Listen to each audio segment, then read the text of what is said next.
The credit card balance in America is estimated to be $1.14 trillion.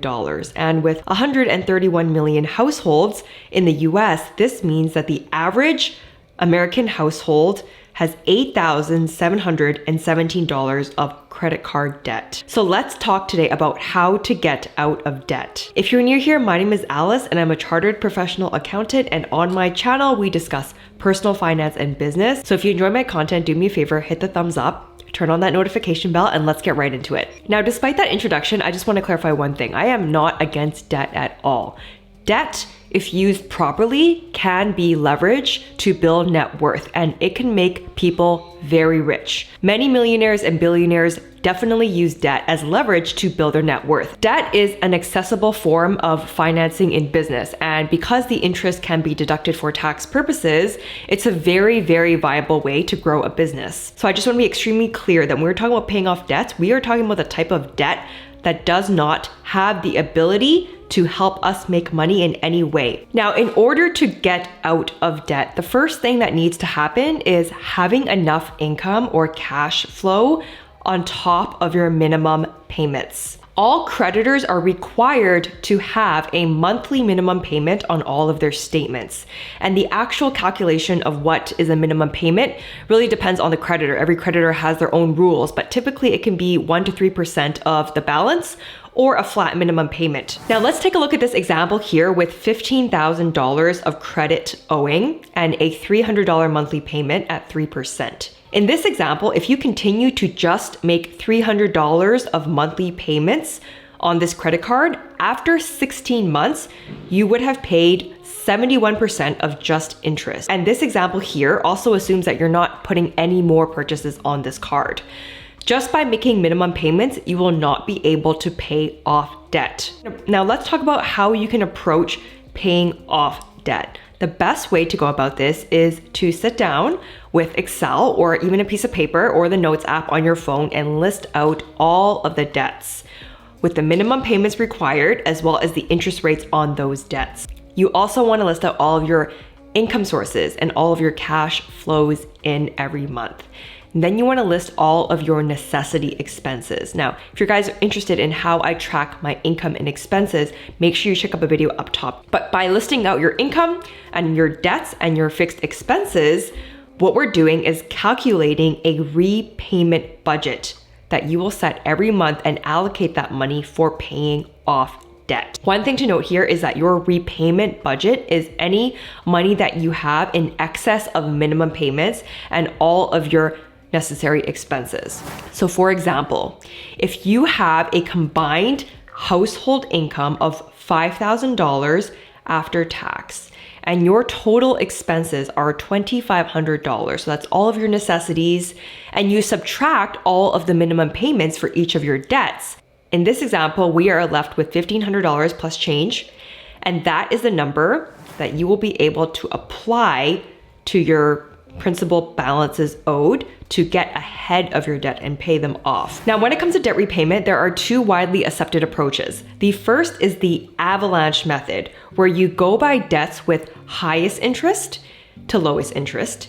And the second method is called the Snowball Method, where you go from the smallest amount of debt, total debt, to the biggest debt. So with the Avalanche Method, we are focused on paying debts from highest interest first and tackling those and paying those off, and then moving on to the next source and the next source and the next source. So in this example here, we have 4 types of debt: credit card 1, credit card 2, a line of credit, and a student loan. And I've listed all of the monthly payments and the interest amounts associated with each debt. And for interest, we are paying $153 a month on credit card 1, $100 a month on credit card 2, $99 on the line of credit, and $1,250 on the student loan. Based on the Avalanche Method, we can priority rank these debts. The formula I would use in Excel is the rank formula.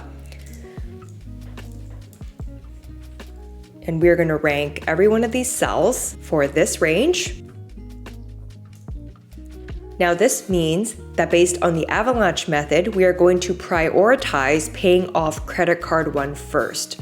So with whatever repayment budget we have, which in this case is $1,510 a month, we are going to make the minimum payments on the other 3 debts and apply all the extra we can onto the first credit card. Now, if we were to continue and be consistent with paying off of our debts and following this plan, after 12 months under the Avalanche method, we would have paid off credit card 1 completely. So if we started in September 2024, by September 2025, credit card 1 is fully paid off.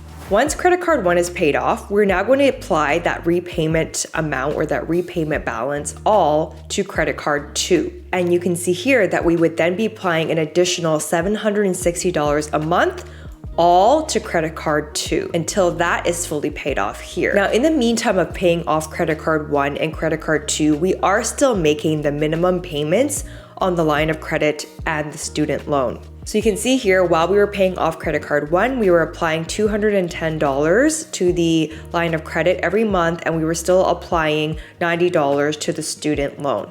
Now you can see here where the Avalanche method really starts to take effect, and that is after paying off 2 debts and 2 of the biggest debts, the last 2 debts only take a couple of months to pay off. Now, of course, with the way I came up with these numbers, the line of credit and the student loan are not that big to begin with, so that's why it didn't take that long. But by nature, with the Avalanche method, the first debt that you're tackling is usually the most aggressive, and we go from most aggressive to least aggressive. So that's why it takes longer up front. You know, the first debt takes 12 months to pay off, but after that, you could expect to pay these debts off much faster. So with the Avalanche method here, we can expect to be debt-free by September 2026, which is 2 years after we started paying off these debts. And the total amount of interest paid with the Avalanche method is $4,480. And this is going to be relevant once I show you the Snowball method and how this compares. So with the Snowball method, the approach is to target the loan with the smallest dollar value first. So in this case, it's the student loan, which has a total value of $3,000 compared to the other 3 types of debt, which are higher in dollar value. So you can see we are priority ranking the loans differently with the Snowball method. We're going from the student loan to the line of credit, to credit card 1 and then credit card 2. And this is all directly related to the dollar value of the debt. You can see here that all things considered equal, with the same monthly budget, with the same monthly repayment budget, you can see that the student loan is paid off in 5 months compared to the Avalanche method where we paid off credit card 2 in 12 months. This is the biggest benefit to the Snowball method, that you're tackling on these smaller debts to help you relieve the anxiety and the feeling of stress and burden of being in debt. Now, fast forwarding a little bit here, the second loan, which is a line of credit, is now paid off by November 2025. And then we can move on to credit card 1, which is paid off by May 2026. Move on to the last debt, which is credit card 2, and that is paid off by October 2026. With the Snowball method, all debts are paid off by October 2026 compared to the Avalanche method, which was September 2026. So the actual timing difference between the 2 methods isn't that significant. It's not that the Avalanche method is going to allow you to pay off the debts months and months and months in advance. But the difference between September and October and any money you pay in between then basically is all interest if you were to choose the Snowball method. So let's talk qualitatively between the 2 methods. If you're in a situation where every dollar matters, you don't ever want to pay any more interest ever again, and you're really serious and committed to getting out of debt and being debt-free, then that's where I would highly recommend the Avalanche method. Otherwise, you can go for the Snowball method. And the good thing about the Snowball method is that you're attacking debts early on in the beginning stages. The Snowball method is a good method if you feel like the burden and the anxiety of being in debt is causing you a lot of stress and you just want to pay off a couple of debts to have that feeling of being debt-free as quickly as possible. If you're not in the position to pay off all of your debts just yet and you want to just handle a couple of debts first to begin with, then I recommend the Snowball method. But if the total value of all of your debts is very large, generally speaking, you will save more in interest if you go with the Avalanche method. And the bigger the dollar value of your debt, the more advantageous the Avalanche method is, because you're basically going for the most aggressive debt first and nipping that in the bud first. I actually did a comparison all things considered equal, what happens if we increased the dollar value of all of these debts to $55,000 rather than $31,000? Basically, what happens is that the gap between the two options and the interest you pay between the two options increases. So if you had $51,000 of debt, the difference between Avalanche versus Snowball is $1,500, which is all interest. Another thing that's worth considering is consolidating your loans, or what we call debt consolidation. That's when your bank or your financial institution will give you an offer to transfer all of your debt balances into a personal loan or a line of credit with a lower balance. So if you have multiple credit cards at the 20% or so interest range, you can consider consolidating those into a personal loan, using the personal loan to pay off the credit cards to save you from the 20% interest, and just pay off the personal loan, which will have a smaller interest payment. Loan consolidation is definitely worth considering if you have a lot of credit card debts or high interest debts. One thing to keep in mind when you're thinking about paying off debts is impacts to your credit score. Now, I recommend you check out my video up top here where I talk about all the factors that impact your credit score, but generally speaking, a good rule of thumb is to keep your credit utilization on your credit cards below 30%, because if you consistently have a balance on your credit cards above 30% of what you're allowed to borrow in total, it will hurt your credit score. One thing to keep in mind when you're in the process of paying off your debts is that sometimes financial institutions and creditors may actually offer to increase your credit limit when they see that you're doing better financially. Just because a bank offers you a loan, tells you you're pre-qualified for a loan, or offers to increase your limit does not mean that you have to take it, especially if you're in the process of paying off your debts. So in today's video, we talk about what is required to get out of debt, which is having a good debt repayment plan and having a debt repayment amount every month that you're going to allocate to your debts above the minimum payment. Getting out of debt is a very similar process to trying to lose weight. And when you're in the process of losing weight, it requires you to make some daily decisions and changes that are different than what you're doing before, but you also reflect on what it was that led you to gain the weight in the first place.